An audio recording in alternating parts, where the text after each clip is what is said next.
Yohanes pasal 3 ayat yang ke-16. Karena begitu besar kasih Allah akan dunia ini, sehingga ia telah menganugerahkan anaknya yang tunggal, supaya setiap orang yang percaya kepadanya tidak binasa, melainkan beroleh hidup yang kekal semua. Sebab Allah mengutus anaknya ke dalam dunia, bukan untuk menghakimi dunia, melainkan untuk menyelamatkannya. Oleh dia, barang siapa percaya kepadanya, ia tidak akan dihukum.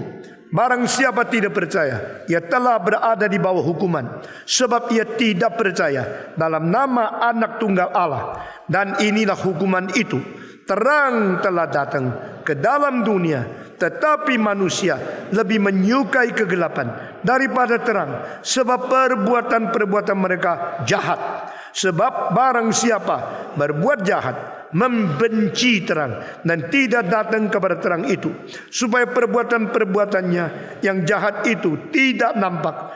Tetapi barang siapa melakukan yang benar, ia datang kepada terang, supaya menjadi nyata bahwa perbuatan-perbuatannya dilakukan dalam Allah. Mari kita berdoa sekali lagi. Bapa di dalam surga, kami sudah membuka buku-Mu. Sekarang bukalah pikiran kami. Kami sudah membaca firman-Mu. Sekarang bacalah hati kami. Beri penerangan, beri kesadaran, beri pengertian kepada kami, sehingga setiap kalimat yang hidup boleh menghidup kami kembali. Setiap kalimat yang suci boleh membersihkan kami kembali. Setiap kalimat yang benar boleh membawa kami kembali kepada jalur yang benar. Karena Engkau adalah Allah yang hidup. Dengar doa kami, pakai hamba-Mu yang hina, dalam nama Yesus Kristus, penebus dan juru selamat kami yang hidup. Kami berdoa. Amin. Yohanes pasal 3 ayat 16 muncul setelah Yesus selesai bicara dengan Nikodemus. Yohanes 3 ayat 16 menjadi wakil daripada kristalisasi seluruh kitab suci. Kitab suci membicarakan apa? Membicarakan dosa manusia dan keselamatan Allah. Apa yang menjadi kunci membereskan dosa? Apa yang menjadi konkret kasih Allah kepada orang yang berdosa? Adalah anaknya yang tunggal, yang turun dari surga, yang mati di atas kayu salib. Inilah hal yang tidak nonjol di dalam perjanjian lama, jikalau engkau tidak betul-betul memperdalam. Ini tidak menjadi berita yang jelas, meskipun orang Yahudi 1500 tahun menerima hukum Tuhan Allah. Mereka tidak mengerti. Sampai Yesus Kristus berkata, "Hei Nikodemus, sebagaimana ular ditinggikan di padang belantara, dan barang siapa yang memandang kepada ular tembaga yang tidak berbisa itu, dia diselamatkan. Demikian Anak manusia harus ditinggikan, dan barang siapa yang percaya kepada dia mendapat hidup yang kekal." Kalimat itu selesai, Nikodemus pulang. Yesus Kristus berhenti bicara sama dia. Yohanes menulis, "Karena demikianlah Allah mengasihi isi dunia, sehingga dikaruniakan anak yang tunggal itu, supaya barang siapa yang percaya kepada dia jangan binasa, melainkan beroleh hidup yang kekal." Saya tidak habis-habis bersyukur kepada Tuhan. Sejak umur 17 saya khotbah Yohanes. Sampai umur 70 saya masih merasa diri terlalu jauh dari mengerti sesungguhnya artinya. Karena begitu limpah, begitu dalam, begitu subur, begitu makmur. Semua arti-arti yang tersimpan di dalam setiap huruf Injil Yohanes. Saudara-saudara, setelah selesai 3:16, maka kita langsung melihat satu komentar daripada Yohanes tentang Yesus Kristus. Karena Allah mengutus anaknya ke dalam dunia, bukan untuk menghakimi, tapi untuk menyelamatkan. Kalimat ini sangat gampang dimengerti. Bukan menghakimi, tetapi menyelamatkan. Jadi kenapa Yesus ke dunia? Bukan menghakimi, tapi menyelamatkan. Tidak usah jelaskan, tidak usah ditafsirkan, tidak usah masuk ke dalam pikiran ini lebih tuntas lagi. Karena secara hurufiah sudah begitu tuntas, begitu jelas. Allah mengirim anaknya ke dunia bukan menghakimi, tetapi untuk menyelamatkan. Tetapi bagi saya, selain kita menerima doktrin keselamatan, seperti apa yang ditulis ini, apakah arti ayat ini untuk memberikan petunjuk, memberikan pencerahan untuk menjadikan kerohanian kita belajar dan boleh maju. Di sini saya melihat satu dalil yang penting. Kristus datang ke dunia bukan untuk destruksi, tetapi konstruksi. Nah, saya minta ini menjadi pedoman kita di dalam hubungan manusia. Begitu banyak orang pintar tapi selalu merusak hubungan. Begitu banyak orang yang katanya lama menjadi orang Kristen, di mana dia ada merusak orang lain.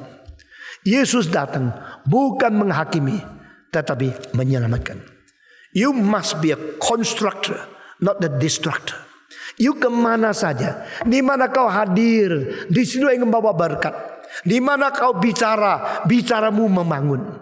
Di mana engkau campur tangan, engkau selalu menyelamatkan situasi yang jelek, bukan merusak situasi yang sudah roboh. Yesus turun ke dalam dunia untuk menyelamatkan, bukan untuk menghakimi. Saudara-saudara mungkin sudah biasa engkau melihat orang seperti ini, atau sudah biasa engkau sendiri seperti orang ini. Kemana saja, ini tidak bagus, ini udah bagus, ini udah bagus. Si kritik, orang kerja setengah mati, sampai buang waktu, buang uang, buang tenaga, buang bakat, buang semangat, buang keluarganya untuk mengerjakan sesuatu. Selesai, tidak ada apresiasi. Cuma keren, ini kurang bagus, itu kurang bagus. Maksudnya kalau saya kerja, saya pasti lebih bagus. Mau apa? Saudara-saudara, engkau selalu kritik, selalu menghakimi, mau apa? Yesus bukan datang menghakimi, dia datang menyelamatkan. Belajar apakah engkau? Hari ini saya terus merenungkan ayat ini. Am I a man to edify others? Am I a constructor? Am I a man to build up the good relationship between human beings? Apakah aku menjadi peacemaker? Apakah aku menjadi rebuilder of the good relationship interpersonal? Apakah aku menjadi seorang yang selalu menghakimi? Ini tidak beres, itu tidak beres. Saya lihat ada semacam orang terus kritik orang lain, terus tidak puas, selalu mencari kelemahan, kesalahan orang, lalu terus bicara supaya orang itu dijatuhkan. Buat apa? Apakah orang yang sudah bersalah harus dihantam sampai habis? Apakah orang yang ada kekurangan perlu diekspos sampai dia malu? Apakah orang yang sudah berdosa tidak boleh diberi kesempatan untuk kembali? Jikalau anak orang lain salah, engkau maki-maki. Anakmu salah, engkau nangis dan harap dia bertobat. Kenapa tidak engkau mempersiapkan hatimu, menjadikan dirimu seorang yang hati luas seperti laut, menampung semua orang yang ada kelemahan, engkau bangunkan kembali. 17 tahun yang lalu, tahun keempat di dalam saya mendirikan Gereja Reform Injil Indonesia, saya pernah pakai satu contoh, ini kedua kalinya, yaitu waktu engkau masuk WC umum, engkau selalu rasa kotor, bau, karena umum. Kalau masuk WC rumah sendiri selalu wangi, bersih. Lalu engkau pada waktu kebelet mau masuk enggak WC umum? Perlu. Kalau nak masuk bom di luar bagaimana? Kalau sudah tidak bisa tahan, bocor di tengah jalan bagaimana? Maka engkau masuk secara terpaksa. Saya kira semua orang ada pengalaman ini. Terpaksa masuk WC umum, lebih jengkel suruh bayar lagi. Sudah bau, sudah kotor, jijik sekali, mesti bayar. Lebih jengkel lagi, kebeletnya tak bisa tahan, lupa bawa uang kecil. Bagaimana bisa? Ini namanya dunia kiamat, bukan? Nah, engkau cari dengan sudah kebenaran, ada mana? Siapa yang uang kecil? Ayo langsung bayar, langsung masuk. Sudah masuk, bagaimana cara kerjanya? Sambil kerja, sambil tutup hidung. Kali ini WC umum. Lalu setelah engkau selesai kerja di situ, buang yang kecil atau yang besar, saya tidak peduli. Setelah engkau selesai buang air, engkau keluar maki-maki, joroknya, cicinya, baunya, kotornya, menakutkan. Apa Kenapa ini WC kayak gitu? Wah, marah-marah, muntah-muntah. Lalu saya mau tanya, lu kira lu hebat ya? Lu kira engkau kontribusi ya? Kamu masuk dan keluar, engkau maki-maki, tapi engkau tambah kekotoran sedikit lagi di situ. You tidak memperbaiki kok, you tidak membersihkan. Engkau bisanya kritik, setelah kritik, engkau tambah lagi kotor sedikit. WC umum menjadi kotor karena apa? Karena setiap orang buang kotoran di situ. Setiap orang pegang hidung, seperti sendiri harus tidak boleh dianiaya, sendiri harus dilindungi. Sesudah buang, terus dia pergi. Inilah sikap manusia. What have you done for the society? What have you done for the good of the nation? What have you done for others good? Kita selalu tidak pikir apa sumbangsiku, tidak pikir apa konstruktifku, apa tugasku. Cuma pikir aku dilukai, aku diberi bau, aku kok mendapatkan sesuatu tambahnya begitu kotor. Padahal engkau yang ikut bagian memberi kotor loh. Engkau memberikan bau di situ loh. Tidak ada orang yang ke WC umum bayar uang terus kasih perfume di situ. Tidak ada orang ke WC bayar lalu engkau semprot minyak wangi di situ. Engkau cuma memberikan kencingmu yang mungkin lebih bau dari orang lain. Engkau memberikan kotoranmu yang lebih jijik dari orang lain. Tapi engkau tahunya kritik.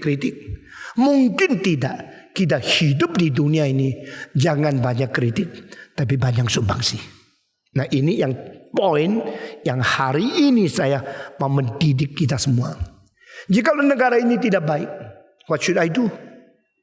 Jika orang lain tidak sopan, what should I do? Jikalau sekitar saya banyak orang barbarian, how should I teach? How can I change them? How can I contribute something to make them better and better? Yesus datang bukan menghakimi, tetapi menyelamatkan. Di luar daripada soteriologi, hari ini saya mau lihat sikap positif. Sikap positif yang berusaha untuk mengkorbankan diri, lalu memfaedakan orang lain. Itu namanya orang yang mempunyai cinta kasih. Orang yang mempunyai cinta harus mengerti cinta itu banyak tahapan dan banyak derajat yang berbeda. Pada waktu seorang bilang, saya paling cinta kepiting. Kepiting paling takut. You ngomong kalimat itu. Karena engkau bilang, aku cinta kepiting, berarti, hei kepiting, matilah buat gua. Ada orang dicintai senang, ada orang dicintai takut. Apa yang kau rasa saya cinta, saya senang sama kamu adalah untuk posesi, untuk mengikat, untuk mentawan, untuk mengkorbankan orang lain demi profit dengan perasaan kenikmatan dirimu. You kira engkau kontributor? You kira engkau seorang yang berjasa, seorang yang hebat sekali menjadi penolong di dunia? Tidak. Banyak orang dirugikan karena hobimu. Banyak orang dirugikan karena salah emosimu. Banyak orang dirugikan karena engkau kelihatan giat melayani. Engkau makin melayani dengan giat, makin mengacaukan situasi. Engkau makin campur tangan, makin banyak yang perlu dibereskan. Kamu datang untuk apa? Kamu hadir di mana? Tempat di mana hadir, orang-orang lain dapat apa? Jangan pikir aku sudah buang waktu, aku sudah susah payah di sini. Engkau susah payah, engkau buang waktu, engkau kerja sesuatu, tapi engkau tidak mempunyai sifat konstruktif. Engkau tidak mempunyai motivasi memperbaiki. Hanya ikut campur lalu bikin orang lihat engkau hebat. Kerja berat supaya orang menghitung jasamu. Dan di dalam apa yang kau katakan, berapa orang yang dirugikan engkau tidak tahu. Hari ini saya mau menekan poin ini terus, sehingga ayat ini menjadi khotbah 1 jam yang kita akan lakukan ini. Yesus datang bukan untuk menghakimi, tapi datang untuk menyelamatkan. Saudara-saudara, jika saya masuk ke dalam satu kampung, dan kampung itu saya lihat tidak beres, apakah saya pergi dari kampung itu karena tidak beres, lalu maki-maki kampung itu di kampung yang lain? Pada waktu engkau menganggap ini tidak beres, itu tidak beres, semua tidak beres. Saya pintar, saya menemukan, saya tahu kesalahanmu. Waktu engkau melakukan seperti itu, apakah pertolongan yang mereka peroleh? Apakah yang mereka dapat setelah engkau kritik seperti itu? Nothing. They get nothing from you. There's no help to them. Only your knowledge make you think you are better than others. Lalu engkau menjadi pengkritik, penghakim. Ini tidak beres, itu tidak beres. Motivasimu seharusnya cuma satu. Supaya orang lain tahu you lebih baik. You beres. Apakah benar? Apakah you betul-betul lebih beres, lebih baik? Hanya karena engkau bisa melihat kelemahan orang lain? Hanya karena engkau berani mengkritik orang lain? Seorang mengatakan, saya tidak akan masuk gereja. Saya tidak mau menjadi anggota Kristen. Ditanya Billy Graham, kenapa? Kenapa engkau sampai sekarang belum menjadi anggota gereja? Kenapa engkau belum menjadi orang Kristen? Dia menjawab, sebab sampai sekarang saya belum pernah menemukan gereja yang beres. Jadi menurut you semua gereja tidak beres? Iya, ini dah beres, itu dah beres, semua dah beres. Buat apa saya masuk kalau saya menjadi orang Kristen seperti yang tidak beres itu? Lalu, jadi kau mungkin menjadi Kristen? Mungkin. Saya tunggu satu hari menemukan satu gereja yang beres semua, yang bagus semua. Nah, baru saya mau masuk menjadi orang Kristen. Billy Graham menjawab, waktu engkau betul-betul menemukan gereja itu, saya akan congratulation. Karena jarang dan tidak gampang menemukan gereja seperti itu. Nah, percaya coba jelajah benua, melintasi negara-negara, kunjungi kota-kota untuk mencari satu gereja yang sepenuhnya beres. Itu tidak gampang. Nah, percaya coba cari.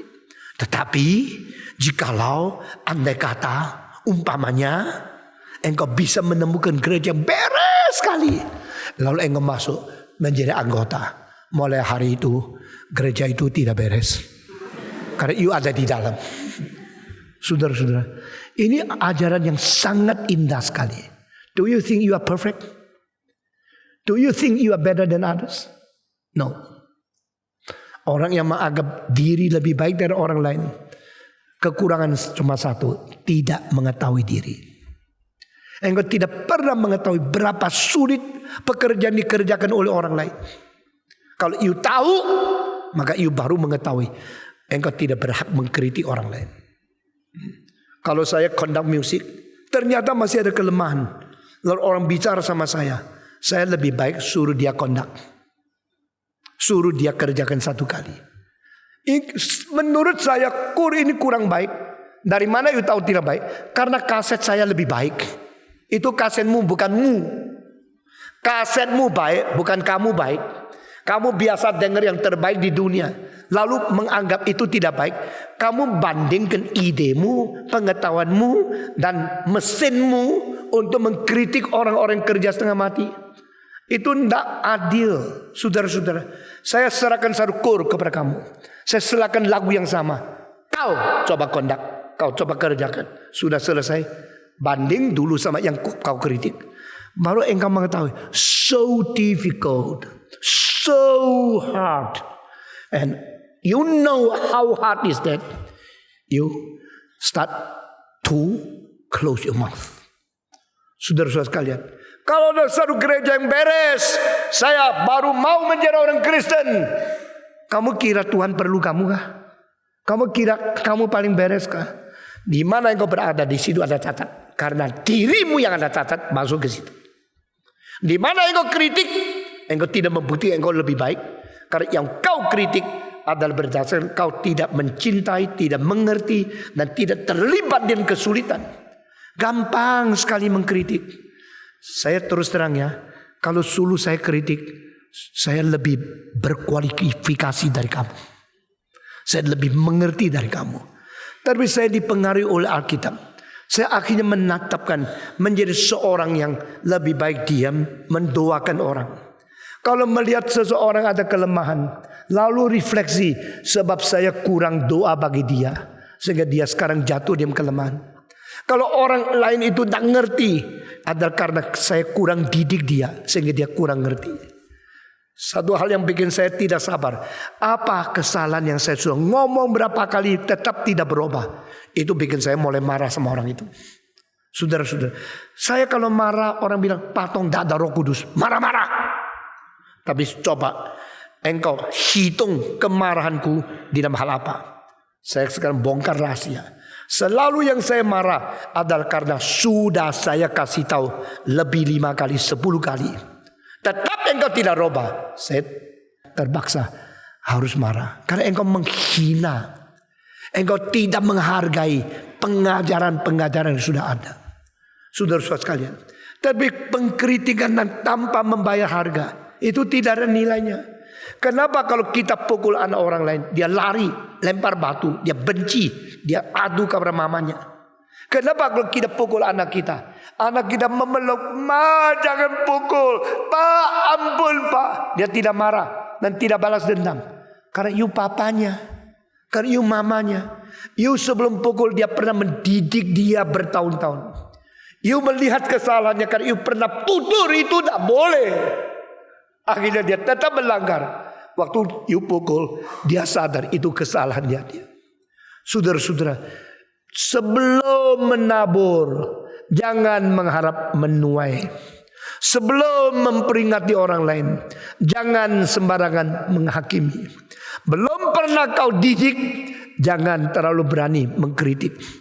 Saudara-saudara, orang yang belum pernah menjadi mama, lihat orang mama yang ajar anak salah-salah. Apa lu jadi mama? Tak bisa ajar. Coba tunggu, nanti kalau kau menjadi mama, baru tahu susahnya dari kecil ganti popok, dari kecil melayani. Setelah pertama kali menjadi papa, baru tahu engkau sudah begitu besar, dirongrong oleh bayi yang kecil. Bayi itu berani perintah, bangun. Engkau bangun jam 3, baru selesai melayani jam 4, bangun lagi, bangun. Tapi bayi tidak pernah pakai bangun, bangun. Dia coba, wek. Lu bangun sendiri kan? You baru tahu susahnya. Di Hong Kong ada seorang ibu berkata kepada saya.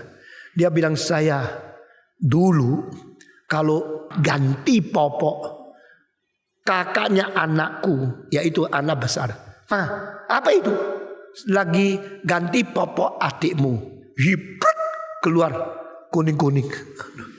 Kakaknya langsung pergi. Cici, bau. Mama bilang, ini bukan kotor. Ini sesuatu barang yang berharga sekali. Ngomong apa itu? Berharga apa itu? Ini adalah sama seperti telur kepiting. Dia bilang.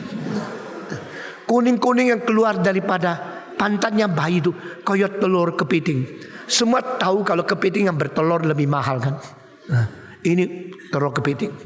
Diketawa, tai kok jadi telur kepiting. Ngomong apa mama? Itu kotor, bau. Dia lari. Satu hari anak besar itu sudah menikah. Dia lagi ganti popok. Mamanya lewat. Lagi apa? Dia menjawab, lagi kumpulkan telur kepiting. Dia baru sadar, ini anak, ini bukan bayi, ini anak. Bayi itu umum, anak itu punya gue. Ini anakku kok bisa ya makan terus bisa berak.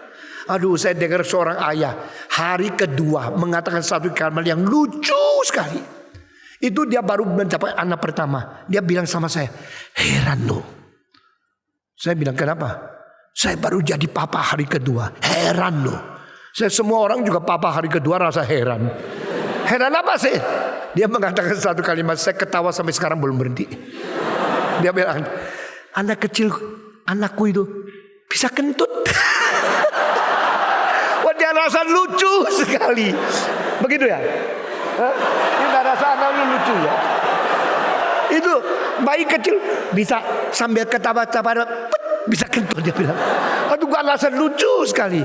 Karena cinta, maka semua yang bau juga telur kepiting.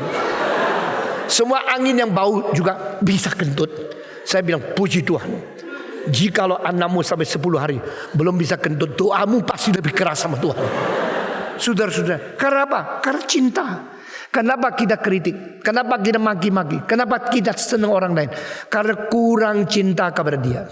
Dan taraf standar Alkitab mengenai satu etika yang paling tinggi, bukan membenci orang, tapi mencintai musuh. Saudara-saudara, orang yang agung mencintai musuh. Orang kerdil menciptakan musuh. Dengar baik-baiknya. If you are great, you love your enemies.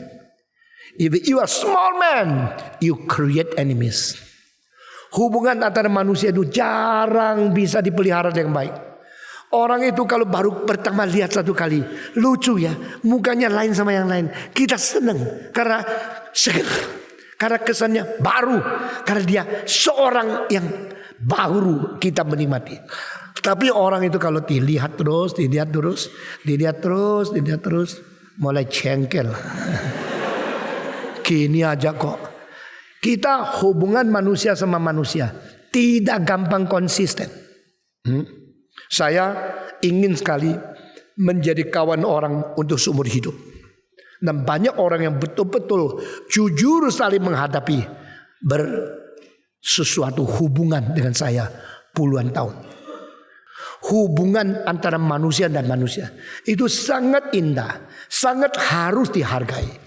Selalu jangan mikirkan memutuskan hubungan. Selalu jangan melihat kelemahan lalu mulai jengkel. Selalu melihat keindahan. Bisakah improve the good relationship?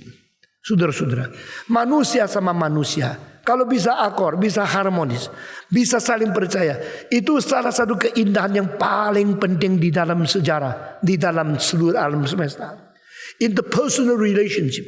Pada waktu manusia meninggalkan Tuhan, Tuhan saking cintanya kepada manusia, saking menghargai manusia yang dicipta menurut peta dan teladan Allah, Dia mau kirim anak yang tunggal mati untuk membawa itu kembali kepada Dia. Saya mau tanya, musuh-musuh atau orang-orang yang kau jengkel, apa yang kau korbankan untuk mengembalikan akan kedudukan dan relasi itu? Yang kau kritik, yang kau maki-maki, yang kau benci, apa yang engkau pernah korban untuk memperbaiki dia? Saya kadang-kadang sudah tidak tahan, saya mulai rasa sedikit jengkel. Tapi waktu saya berlutut berdoa, saya tetap minta Tuhan memberikan kebajikan. Ada orang yang saya setiap tahun pergi mengunjungi dia. Setiap tahun harus sampai di rumahnya. Tapi dia tidak tahu kenapa. Tidak pernah mau ngobrol saya. Nah, saya pelan-pelan putus asa. Saudara-saudara. Anyhow, we should keep the good relationship. Tetapi kalau tidak bisa, jangan dipaksa. Dan jangan menjadi pengemis. Kalau orang kita hargai dia, tidak menghargai, biarin, doakan dia. Tapi tidak pernah perlu kita menjadi minta-minta. Karena kita punya harkat, kita harga sendiri. Itu sebab berjiwa konstruktif. Meskipun kecewa sekali, menanti kemungkinan untuk kembali hubungan dengan baik. Dan pengorbanan itu perlu sekali. Tuhan Yesus mengutus anaknya ke dunia. Bukan untuk menghakimi, tapi untuk menyelamatkan. To reconcile. To return. To re-given peace. To make peace. To reconcile. Ini penting sekali. Saudara-saudara, karena Yesus datang bukan untuk menghakimi, tapi untuk menyelamatkan. Maka ini menjadi sikap positif sebagai orang Kristen, hidup selalu menjadi berkat. Di mana engkau berada, hati-hati dengan kalimatmu yang mungkin satu kalimat menjadi satu batu syak menjatuhkan orang lain. Mungkin karena kurang bijaksana mengatakan satu kalimat menghancurkan hari depan orang itu. Kita mesti hati-hati. Jika kita tidak berbijaksana, kita mengatakan kalimat yang tidak baik, akhirnya relasi rusak dan tidak mungkin kembali lagi. Bagaimana engkau bisa minta pengampunan dari Tuhan? Di Medan ada satu orang wanita, suaminya baru mati. Dia sedihnya luar biasa karena dia sangat mencintai suami. Dia bukan Kristen. Lalu seorang tim PI yang pergi mengabar Injil. Tim PI itu semua berkobar-kobar mau mencintai Tuhan, mengabarkan Injil, bawa orang kembali kepada Tuhan, berjanji untuk mengabarkan Injil kepada orang lain. Nothing wrong, itu bagus. Tapi di antara tim PI ini ada seorang yang penuh cinta kasih, kurang bijaksana. Seorang encim-encim. Diutus PI melewati rumah itu, dia mengatakan, "Ibu, suaminya mati ya?" "Ya sudah." Orang suami mati kok ya sudah. Betul kan? You juga tidak bisa kembalikan dia. You bagaimana mangis, dia juga tidak balik. Itu sebab you mesti pandang kepada Tuhan. Tidak usah lagi ingat suami. Kalimat itu tidak salah, tapi juga tidak benar. Mana ada orang tidak ingat suami? Oh, suami saban hari ada, tidur, makan, berada di rumah, sedang pergi kok tidak bisa ingat suami. Lalu dia mengatakan, "Sekarang saya mengabar Injil berdasar cinta kasih kepadamu. You tahu tidak, yang percaya Yesus masuk surga, yang tidak percaya Yesus masuk neraka." Suamimu tidak percaya Yesus kan? Suamimu belum percaya Yesus kan? Sampai mati sudah percaya belum? Ya belum. Ya, maka saya kasih tahu dengan terus terang, menurut kitab suci, suamimu sekarang di neraka. Makanya kamu mau pergi neraka, saya dalam nama Yesus undang engkau terima Injil, menerima Yesus, engkau supaya tidak usah kasihan seperti suamimu di neraka. Waktu dia ngomong gini, dia kira orang itu dapat kekuatan. Sudah diinjili, boleh percaya kepada Yesus Kristus. Wanita itu mengadu, terus nangis. Sekarang dia kira dikerahkan Roh Kudus ya. Bagaimana? Ada keputusan apa? Aku mau ambil keputusan. Ambil keputusan, mulai catat ya. Ini mau pembimbingan gitu ya. You putuskan. Aku putuskan sampai mati dan jadi Kristen. Cilaka. Lalu dia tanya, "Kenapa kau putuskan sampai mati jadi Kristen?" "Karena saya begitu dicintai suami dan saya juga mencintai suami. Engkau bilang kalau saya tidak percaya Yesus Kristus, saya akan masuk neraka. Justru saya kepingin ke situ supaya bisa bersatu." Jadi dia menginjili akhirnya merusak. Karena dia mempunyai hati yang baik, mau orang masuk surga, tapi mempunyai mulut yang tidak mengerti, dan dia datang merusak, bukan datang menginjili. Sampai mati orang itu tidak mau menjadi orang Kristen. Jadi engkau menjadi tim PI, akhirnya menjadi orang lebih tidak suka kepada Kristus. Saudara-saudara, saya dari muda saya mempunyai pilihan. Pilihan saya itu banyak sekali. Potensi saya itu besar sekali. Dan saya melihat banyak orang yang mengatakan, "Buat apa di Indonesia? Keluar dari Indonesia." Saya berdoa kepada Tuhan. Tetapi Tuhan mengatakan, "No, you stay here. I'm going to use you to change the situation." Saya tidak pernah digerakkan Tuhan untuk meninggalkan Indonesia. Saya berdoa sama Tuhan, "No, I'm not leading you there. I never move you to move there. You stay in Indonesia." Satu hari seorang penting sekali meninggal dunia, dan gereja dia salah satu yang paling besar di Hong Kong. Dan pada waktu pendetanya mati, majelisnya bermusyawarah lalu tulis surat, "Kami mengharapkan Stephen Tong pindah ke Hong Kong menjadi uskup untuk menguasai seluruh sinode." Saya baca itu, saya berdoa kepada Tuhan. Tuhan menjawab, "No, you stay in Indonesia." Lalu saya boleh menjadi uskup. Waktu itu saya cuma umur 36.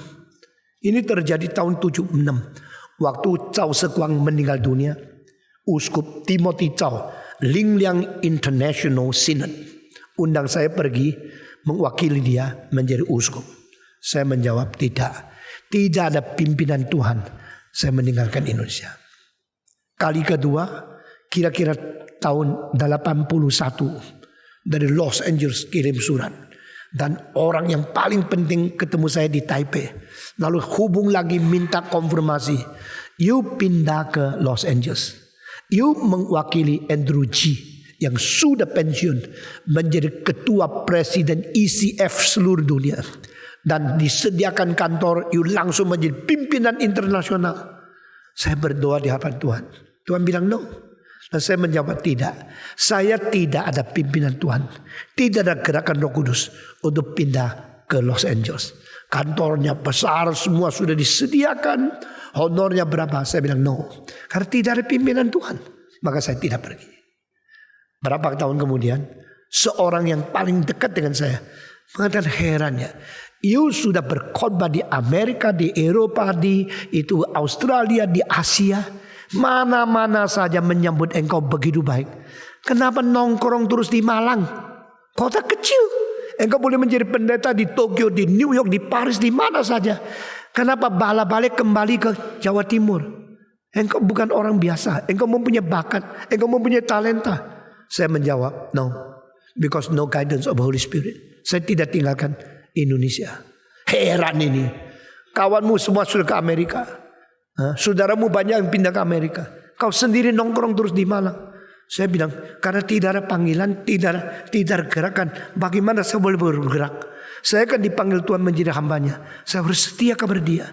Jadi kawan-kawan saya, murid-murid saya satu persatu pindah. Sekarang saya lihat kembali, semua tidak jadi apa-apa. Semua yang kiranya kalau dianiaya di Indonesia didiskriminasikan, orang Kristen dianiaya ke Amerika supaya bebas, supaya berkembang. Murid-murid saya banyak yang mimpi Amerika. Satu persatu keliaran di situ. Pegang satu jemaat 20 orang, dia sudah tulis surat, saya pendeta di Amerika. Nothing to be done. Tapi saya berkata kepada Tuhan, saya tinggal di Indonesia. Karena apa? This is my place. You appointed me. Indonesia dah bagus, bikin bagus. Saudara-saudara, kalau Indonesia tidak baik, seperti WC itu kotor, bukan maki, tapi siram. Bukan menghina, tutup hidung lagi pergi. Buka mata, lap. Indonesia tidak baik, saya bikin Indonesia lebih baik. Gereja Indonesia dihina, saya bikin gereja Indonesia lebih besar, lebih bagus dari Eropa. Indonesia tidak mungkin ada musik yang baik. Saya bekerja berat bikin Indonesia ada musik lebih baik daripada negara lain. Why not? Semua ini berdasarkan satu kalimat. Yesus datang bukan untuk menghakimi, tapi datang untuk menyelamatkan. Amin. Saudara-saudara, kamu yang ngerasa Indonesia tidak baik, gajinya tidak besar, di mana cintamu kepada tempat kelahiranmu? Waktu saya membuat konser hall, saya terus pilih nama apa yang paling baik. Saya ingin pakai nama konser hall W.R. Supratman. Tapi akhirnya diberikan sesuatu wanti-wanti. Yuk kalau tidak dapat izin dari keluarga dia yang masih hidup, bisa disu ke penghakiman. Saya bilang oke lah, tidak usah repot-repot lah, tidak jadi. Lalu saya mau memberi nama Gedung Konser Indonesia Raya. Tetapi nanti orang maki-maki, Gedung Indonesia Raya musiknya Bach, Handel, Beethoven. Indonesia Raya cuma di Barat. Oke, tidak jadi lagi. Jadi akhirnya bingung sekali. Saya kasih Aula Simfonia Jakarta. Saudara-saudara, supaya menghindarkan semua kesulitan ini, pikir sampai botak. Terus meras otak sampai cepat tua berapa tahun ini. Saya betul-betul menghabiskan waktu memeras otak lebih dari siapapun sebagai seorang minoritas yang hidup di Indonesia. Tapi I tell you something, when a minority group is fighting for a majority group, he immediately no more minority. Orang minoritas kalau berjuang untuk bahagia mayoritas, saat itu dia berhenti menjadi minoritas. Ini semua mengandung filsafat yang dalam. Saudara-saudara sekalian, pokoknya saya di Indonesia tidak ada motivasi lain. Tapi when I am there, I improve it, I make it better. Cinta saya kepada Indonesia tidak kalah sama pembesar-pembesar, baik dari istana sampai rakyat. Di mana saya berada, contribution. Di mana engkau berada, make peace, contribute, sacrifice yourself, deny yourself. Saudara-saudara, saya percaya ayat ini masih mempunyai banyak hal yang memberikan inspirasi kepada kita, mendorong kita untuk menjadi manusia yang lebih baik. Tidak lama lagi satu negara lagi bilang, kalau you mau pindah ke kota ini, saya mendukung $1 juta 1 tahun untuk pelayananmu kalau you mau pindah. Saya tulis surat langit, no, aku tidak digerakkan Tuhan untuk pimpin ke negaramu. Saudara-saudara, saya tidak habis-habis membicarakan anugerah Tuhan, dan ini hampir tidak diketahui bahkan oleh rekan yang paling dekat. Tetapi Tuhan taruh saya di Indonesia karena apa? Karena kehendak Tuhan, bukan karena orang, bukan karena engkau atau saya. Seorang majelis di Kuala Lumpur melihat orang semua tepuk tangan waktu naik. Dia bilang, mulai hari ini tidak boleh memperbolehkan Stephen Tong sering ke luar negeri. Nanti dia ditarik terus berhenti di sudut nama Balai Indonesia. Dia kira gua baru sekarang terkenal. Gua terkenal sebelum dia lahir, kurang ajar banget. Saudara-saudara, benar. Tetapi saya menjadi seorang hamba Tuhan, mau di mana? Bukan karena kemauan profit, mau dihormati, bukan. Semua bukan. Terlalu banyak orang salah ngerti saya. Sampai hari ini saya berkata, saya berdasarkan ayat Alkitab, Jesus come not to condemn but to save. I attend in a society not to criticize but to rebuild. Biar kalimat ini masuk dalam hatimu. Ingat ya, kemana saja, sampai kepada satu tempat yang paling kotor seperti WC umum, jangan marah, ikut bikin bersih. Itu tugasmu sebagai orang Kristen di dunia ini. Amin. Amin. Amin. Aduh, susah ya, suara keras menjawab. Mari kita berdoa. Kami bersyukur kepada-Mu ya Tuhan, karena anak-Mu yang tunggal turun dari surga, tempat yang mulia, tempat yang hormat, tempat yang suci, datang ke dunia, menghirup udara pertama adalah bau kotoran binatang. Engkau turun ke dalam dunia yang menjadi raja, disembah sujud oleh malaikat, menjadi seorang bayi yang terbatas. Cinta kasih-Mu di dunia yang belum pernah menolak orang berdosa yang besar, tapi belum pernah menerima dosa yang paling kecil. Engkau telah memaparkan kemuliaan cahaya surgawi dan merubah seluruh sejarah dunia. Kami berterima kasih. Berkatilah kami ya Tuhan. Kami berterima kasih, bersyukur dalam nama Yesus Kristus, penebus dan juru selamat kami yang hidup. Amin.